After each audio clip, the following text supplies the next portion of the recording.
ఒక చోట పౌలు క్రీస్తులాగా మీరు మారండి, క్రీస్తుని పోలు నడుచుకోండి చెప్తున్నాడు. ఇంకో దగ్గరికి వచ్చేసరికి నేనైతే క్రీస్తుని పోలు నడుచుకున్నాను, మీరు కూడా నన్ను పోలు నడుచుకోండి. ఇక్కడ బేసిక్ మీనింగ్ ఏంటంటే మీరు నన్ను చూడండి, నేను క్రీస్తుని చూస్తాను అని కాదు అర్థం. ప్రతి బిలీవర్ కూడా మనిషిని కాదు చూడాల్సింది, క్రీస్తుని చూడాలి. కానీ ఇక్కడ పౌలు ఇక్కడ చెప్తున్నప్పుడు నన్ను పోలు నడుచుకుని చెప్తున్నాడు. బేసిక్ ఏంటంటే నువ్వు క్రీస్తుని పోలి నడుచుకునేటువంటి గురి మెయిన్గా నువ్వు పెట్టుకొని నీకంటే ముందుగా వెళ్తున్నటువంటి పౌలు నువ్వు చూస్తున్నావు. పౌలు నువ్వు చూస్తున్నప్పుడు పౌలు ఎవరిని చూస్తున్నాడు? పౌలు క్రీస్తుని చూస్తున్నాడు. పౌలు క్రీస్తుని చూస్తున్నాడు కాబట్టి నువ్వు పౌలుని చూస్తున్నాడు. బేసిక్గా నువ్వు కూడా ఎవరిని చూస్తున్నావు అంటే నువ్వు ఏ దారిలో వెళ్తున్నావు అంటే నువ్వు క్రీస్తు దారిలో వెళ్తున్నట్టు, నువ్వు కూడా ఏంటంటే పౌలు ద్వారా నువ్వు క్రీస్తునే చూస్తున్నట్లు. ఇప్పుడు పౌలుని చూడడం అంటే పౌలులాగా ఉండాలని కాదు, పౌలులాగా లేదా పేతురులాగా ఉండాలని కాదు, క్రీస్తులాగా ఉండడం అల్టిమేట్ గురి.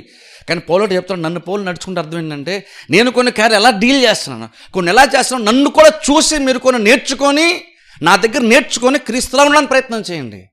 గురి నేను కాదు, గురి క్రీస్తు. కానీ ఆ గురి వద్దకు మీరు చేరడానికి కొన్ని విషయాలు నేను ఎలాగ చేస్తున్నాను, నేను ఎలాగ మాట్లాడుతున్నాను, ఎలా వ్యవహరిస్తున్నాను చూసి నేర్చుకోండి.